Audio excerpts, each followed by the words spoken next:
সমস্ত ছাত্রছাত্রীদেরকে আস্থা টিউটোরিয়াল হলের পক্ষ থেকে আবার একবার স্বাগত জানালাম। আশা করি তোমরা সবাই এরকম কঠিন পরিস্থিতির উপরে সবাই ভালো আছো। আজকের আমার ক্লাসের বিষয়বস্তুটি হলো এবিটিএ টেস্ট পেপারের অন্তর্গত 250 অর্থাৎ 250 নম্বর পেজের যে গ্রুপ সির প্রশ্নগুলো আছে, অর্থাৎ 2 নম্বরের প্রশ্নগুলো আছে, সেই প্রশ্নগুলি নিয়ে আলোচনা। তাহলে চলো প্রথম প্রশ্নতে চলে যাই। প্রথম প্রশ্নটি আছে, মিথেন হাইড্রেটকে ফেয়ার আইস বলে কেন? মিথেন হাইড্রেটকে ফেয়ার আইস বলে কারণ উপযুক্ত উষ্ণতা ও চাপে জলের অণু দ্বারা গঠিত বরফ সদৃশ গ্লাসের মধ্যে প্রচুর পরিমাণে মিথেন আবদ্ধ হয়ে মিথেন হাইড্রেট সৃষ্টি করে। মিথেন গ্যাস প্রকৃতিতে দাহ্য হওয়ায় বরফের মতো দেখতে কঠিন মিথেন হাইড্রেট গ্লাস আগুনের সংস্পর্শে আসা মাত্র জ্বলতে থাকে, তাই মিথেন হাইড্রেটকে ফায়ার আইস বলে। 3.2 0 ডিগ্রি সেন্টিগ্রেড উষ্ণতায় 5 atm চাপে 1 মোল অ্যামোনিয়া গ্যাসের ঘনত্ব কত? চাপ P সমান 5 atm, T সমান 0 ডিগ্রি সেন্টিগ্রেড অর্থাৎ 273 কেলভিন, মোল সমান 1 মোল। সার্বজনীন গ্যাস ধ্রুবকের মান R সমান 0.082 litre atmosphere mole to the power -1 K to the power -1। এই সকল ডাটাগুলো সব দেওয়া আছে, এগুলোকে আগে সাজাতে হবে। তারপরে আদর্শ গ্যাসের সমীকরণটি আগে লিখো, পিভি ইজিক্যাল টু এনআরটি। এবার হচ্ছে গ্যাসের চাপের মান বসাও 5 গুণিতক, আর আয়তন তো নেই, ভি এটা থাকবে, এন মোল 1, আর আর এর মান তো 0.082 ইন্টু টির মান 273। এখানে ভি সমান তাহলে 1 গুণিতক 0.082 গুণিতক 273/5, তাহলে ভির মান হলো 4.48 লিটারকে আবার সেমি কিউবতে করলে 4.48 ইন্টু 1000 সেমি কিউব, কারণ লিটার থেকে সেমিতে আসতে গেলে 1000 দিয়ে গুণ করতে হয়। তাহলে এখানে ভির মান বেরিয়ে গেল। এবার আমরা জানি ঘনত্ব D is equal to M by V, ভর বাই আয়তন। অ্যামোনিয়া গ্যাসের ভর তো হচ্ছে 17, আর এখানে 17 বাই ভির মান 4.48 ইন্টু 1000। এটাকে ক্যালকুলেশন করলে যে মানটা হবে সেই মানটি হলো 10 two the power -3 into 3.79 gram per semi cube. অথবা স্থির চাপে 0 ডিগ্রি সেন্টিগ্রেড উষ্ণতা থেকে 35 ডিগ্রি সেন্টিগ্রেড উষ্ণতা বৃদ্ধিতে কোনো গ্যাসের আয়তন 1 লিটার থেকে বেড়ে 1.128 লিটার হলো, তাহলে এর থেকে সেলসিয়াস স্কেলে পরমশূন্য উষ্ণতার মান নির্ণয় করো। তাহলে এবার অথবা গণিতটা কীরকম করব না, মনে করিলাম পরমশূন্য উষ্ণতা T0 ডিগ্রি সেন্টিগ্রেড। এবার প্রাথমিক উষ্ণতা T1 সমান 0 - T0 কেলভিন, আয়তন V1 সমান 1 লিটার, অন্তিম উষ্ণতা T2 সমান 35 - T0 কেলভিন, আয়তন V2 সমান 1.128 লিটার। যেহেতু চাপ স্থির, চার্লসের সূত্রানুযায়ী V1/T1 সমান V2/T2, তাহলে V1 এর মান 1 আর T1 এর মান 0 - T0, আর V2 সমান 1.128 আর T2 সমান 35 - T0। এবার কোনাকুনি হচ্ছে যদি ক্যালকুলেশন করা যায়, তাহলে 35 - T0 বাই -T0 সমান 1128/1000 হবে, কারণ দশমিক তুলে দিলে। এবার কোনাকুনি গুণ করলে 35,000 মাইনাস 1000 T0 সমান -1128 T0। এবার এর থেকে ট্রান্সফার যদি করি, পক্ষান্তর করলে 1128 T0 মাইনাস 1000 T0 সমান -35,000। এবার বিয়োগ করলে হবে 128 T0 সমান -35,000।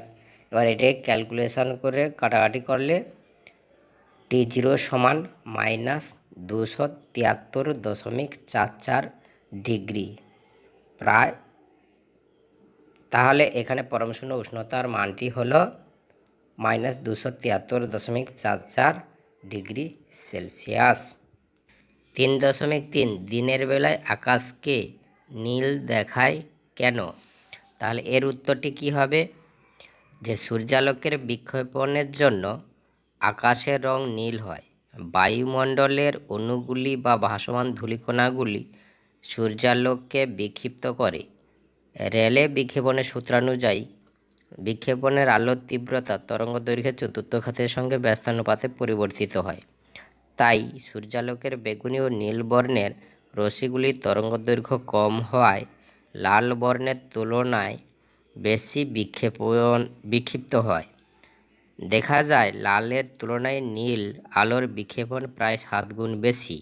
সূর্য থেকে দূরের আকাশের দিকে তাকালে ওই অংশ থেকে আমাদের চোখে যে আলো এসে প্রবেশ করে তাতে বেগুনি ও নীল বর্ণের পরিমাণ অন্যান্য রঙের তুলনায় বেশি থাকে, কিন্তু মানবচক্ষু বেগুনি বর্ণ অপেক্ষায় নীল সবুজের প্রতি বেশি সংবেদনশীল, তাই হওয়ার জন্য আকাশকে নীল দেখায়। 3.4 একটি ফিউজ তার রেটিং 5 অ্যাম্পিয়ার, এটিকে কি 220 ভি 1 কিলো ওয়াট তড়িৎ যন্ত্রে যুক্ত করে ব্যবহার করা যাবে? ফিউজ তার রেটিং 5 অ্যাম্পিয়ার, তড়িৎ যন্ত্রে বিভব প্রভেদ ভি সমান 220 ভি, ক্ষমতা ডব্লিউ সমান 1000 ওয়াট। তাহলে রোধ আগে প্রথমে আমাদের এই গণিতটা করতে হলে রোধ বের করতে হবে। রোধ সমান একটা সূত্র আছে ভি স্কোয়ার বাই ডব্লিউ। তাহলে ভি স্কোয়ারের মানটা 220 গুণিতক 220 বাই 1000, তাহলে 0 0 কেটেলে তাহলে কত হবে 48.4 ওহম। এবার ওহমের সূত্রানুযায়ী ভি সমান আর আই সমান ভি বাই আর। এবার ভির মান 220 বাই আর এর মান 48.4, তাহলে এটাকে কাটাকাটি করলে হবে 50/11, অর্থাৎ 4.55 অ্যাম্পিয়ার প্রায়। তাহলে এখানে যেহেতু ফিউজদারেরটি 5 অ্যাম্পিয়ার আর যন্ত্রটিতে সর্বোচ্চ 4.55 অ্যাম্পিয়ার তড়িৎ প্রবাহের প্রয়োজন, তাহলে সেক্ষেত্রে এই ফিউজদারটি ব্যবহার করা সম্ভব। অথবা 9 ভোল্ট বিভব প্রভেদযুক্ত একটি ইলেকট্রিক বাল্বের মধ্যে 1.5 অ্যাম্পিয়ার তড়িৎ প্রবাহ করা যায়। বাল্বটি জ্বলন্ত অবস্থায় রোধ কত? তাহলে বিভব প্রভেদ ভি সমান 9 ভোল্ট, প্রভাব মাত্রা আই সমান 1.5 অ্যাম্পিয়ার, রোধ সমান ওয়াট। তাহলে ওহমের সূত্র অনুযায়ী ভি সমান আর আই, তাহলে ভির মান তো 9 আর আর এর মান তো বের করতে হবে, আর আইয়ের মান তো 1.5, তাহলে এটা কাটাকাটি করলে 6 ওহম। তাহলে এখানে 6 ওহমের রোধটি দাঁড়াবে। 3.5 মৌলসমূহ পর্যাবৃত্ত ধর্ম বলতে কি বোঝো তা একটি উদাহরণ সহ লেখো। মৌলের যে সব ধর্ম পরমাণুর ক্রমাঙ্কের সঙ্গে নিয়মিতভাবে পর্যায়ক্রমে পুনরাবৃত্ত হয় সেই সব ধর্মকে পর্যায়গত ধর্ম বলে, যেমন পারমাণবিক ব্যাসার্ধ ও তড়িৎ ঋণাত্মকতা। অথবা মৌলের তড়িৎ ঋণাত্মকতা বলতে কি বোঝো, আর উপর থেকে নিচের দিকে দীর্ঘ পর্যায় সারণীর গ্রুপ 1 নম্বর শ্রেণীর মৌলগুলি তড়িৎ ঋণাত্মকতা কিভাবে পরিবর্তিত হয়। তড়িৎ ঋণাত্মকতা কোনো যৌগের অণুতে সমযোজী বন্ধনের দ্বারা আবদ্ধ থাকা অবস্থায় কোনো মৌলের একটি পরমাণুর বন্ধন সৃষ্টিকারী ইলেকট্রন জোড়কে নিজের দিকে আকর্ষণ করার ক্ষমতা বা প্রবণতাকে ওই মৌলের তড়িৎ ঋণাত্মকতা বলে। উপর থেকে নিচের দিকে দীর্ঘ পর্যায় সারণী অনুযায়ী গ্রুপ 1-এর যে মৌলগুলি আছে সেগুলির উপর থেকে নিচের দিকে নামলে তড়িৎ ঋণাত্মকতা কমবে। 3.6 একটি পরমাণু থেকে অপর একটি পরমাণুতে সম্পূর্ণ ইলেকট্রন কিভাবে স্থানান্তরিতর মাধ্যমে কোন ধরনের রাসায়নিক বন্ধন গঠিত হয়? এটি হবে রাসায়নিক বন্ধনটি হবে তড়িৎযোজী। এটা কিভাবে সম্ভব? একটি পরমাণু থেকে অপর একটি পরমাণুতে সম্পূর্ণ ইলেকট্রন স্থানান্তরণের মাধ্যমে আয়নীয় বন্ধন গঠিত হয়, যেমন সোডিয়াম ফ্লোরাইড। তাই সোডিয়ামের ইলেকট্রন বিন্যাস 281 আর ফ্লোরিনের 2 7। এবার সোডিয়াম পরমাণু যোজন কক্ষে একটি মাত্র ইলেকট্রন আছে, কিন্তু ঠিক তার আগের কক্ষে 8টির দ্বারা পূর্ণ আছে। এখন সোডিয়াম পরমাণু ওই একটি ইলেকট্রন বর্জন করবে, করার পরে নিকটতম নিষ্ক্রিয় গ্যাসের নিয়নের ইলেকট্রন কাঠামো লাভ করবে, অর্থাৎ Na+ আয়নে পরিণত হবে। অন্যদিকে অধাতব ফ্লোরিন পরমাণুর বাইরের কক্ষে 7টি ইলেকট্রন বর্তমান। তাহলে ওই ফ্লোরিন পরমাণুটি কী করবে, সোডিয়ামের কাছ থেকে একটি ইলেকট্রন গ্রহণ করবে, করার পর সে অষ্টক প্রতিপুর লাভ করবে, অর্থাৎ F- আয়নে পরিণত হবে। এইভাবে সোডিয়াম পরমাণু থেকে একটি ইলেকট্রন সম্পূর্ণভাবে স্থানান্তরিত হয়ে ফ্লোরিন পরমাণুতে প্রবেশ করে। তাহলে উৎপন্ন Na+F- আয়ন পরস্পরের স্থির তড়িৎ আকর্ষণের বল দ্বারা যুক্ত হয়ে সোডিয়াম ফ্লোরাইড অণু গঠন করে। 7. জল অণুর লুইস ডট গঠন দেখাও। হাইড্রোজেন ও অক্সিজেনের ইলেকট্রন বিন্যাস যথাক্রমে হাইড্রোজেনের কে কক্ষে 1টি আর অক্সিজেনের কে কক্ষে 2টি এবং এল কক্ষে 6টি। অক্সিজেন পরমাণু যোজন কক্ষে 6টি ইলেকট্রনের মধ্যে 2টি ইলেকট্রন প্রতিটি হাইড্রোজেন পরমাণুর 1টি ইলেকট্রন কক্ষের সঙ্গে পৃথকভাবে 2টি ইলেকট্রন জোড় গঠন করে। এর ফলে অক্সিজেন পরমাণুর নিকটতম নিষ্ক্রিয় গ্যাসের নিয়নের মতো এবং হাইড্রোজেন পরমাণুর নিকটতম নিষ্ক্রিয় গ্যাসের হিলিয়ামের মতো সুস্থিত ইলেকট্রন বিন্যাস লাভ করে এবং পরস্পরের সমযোজী বন্ধনের দ্বারা যুক্ত হয়ে জল অণু গঠন করে। এবং এর চিত্রটি পাশে দেওয়া আছে, তোমরা একটু দেখে নাও। অথবা আয়নীয় যৌগে সাধারণত কঠিন হয় কেন? কারণ তড়িৎযোজী যৌগগুলি আয়ন দ্বারা গঠিত এবং আয়নগুলি ত্রিমাত্রিক অর্থাৎ 3D স্থানে সুষমভাবে সজ্জিত হয়ে কেলাস জালক গঠন করে। বিপরীত আধানগ্রস্ত আয়নগুলির মধ্যে তীব্র স্থির তড়িৎ আকর্ষণ বলে কার্যকারী থাকায় আয়নীয় যৌগগুলি কঠিন হয়। সেহেতু তড়িৎযোজী যৌগগুলি আয়ন দ্বারা গঠিত এবং সাধারণ চাপ ও উষ্ণতায় কঠিন অবস্থায় থাকে, তাই আয়নীয় যৌগগুলি কঠিন হয়। 3.8 ন্যাপথলিন ও সোডিয়াম ক্লোরাইডের উল্লেখযোগ্য দুটি ধর্ম দেওয়া আছে, সেইটার কিভাবে পরিবর্তিত হয়, যেমন গলনাঙ্ক এবং জলে দ্রাব্যতা। ন্যাপথলিন জলে অদ্রাব্য, সোডিয়াম ক্লোরাইড জলে দ্রাব্য।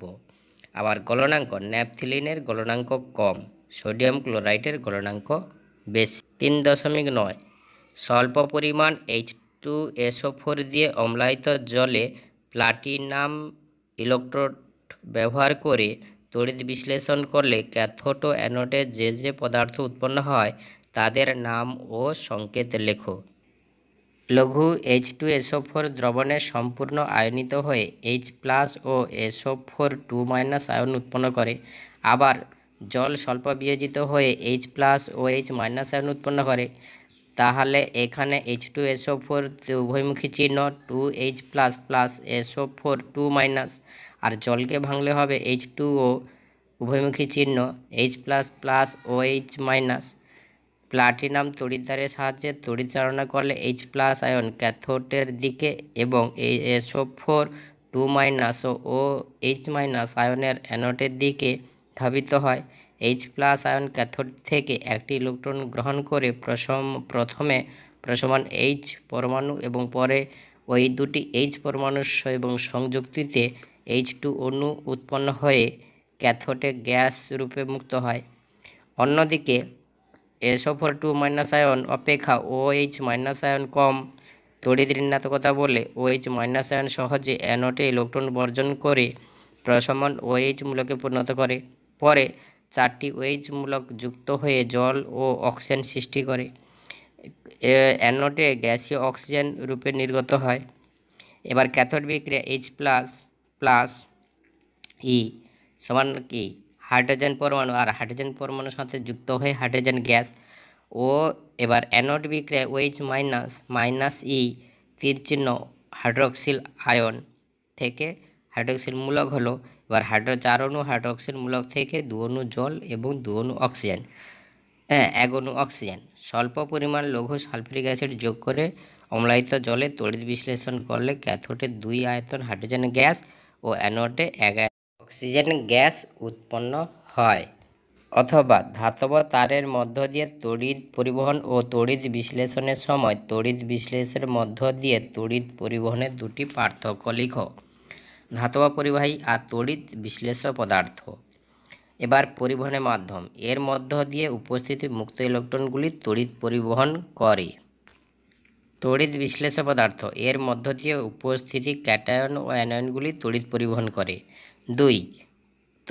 পরিবহনের মাধ্যমের অভিমুখ, তড়িৎ পরিবহনকালে মুক্ত ইলেকট্রনগুলির সরণ একই দিকে হয়, পদার্থে কোনোরূপ সরণ ঘটে না।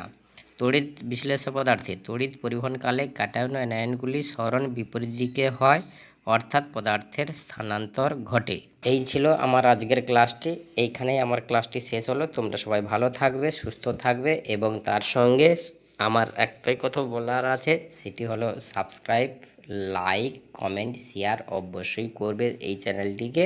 তোমরা সবাই যদি আমাকে ভালোবাসো তাহলে অবশ্যই কাজগুলি করে থাকবে, এই আশা রেখে আজকের আমার এই ক্লাসটি শেষ করা হলো।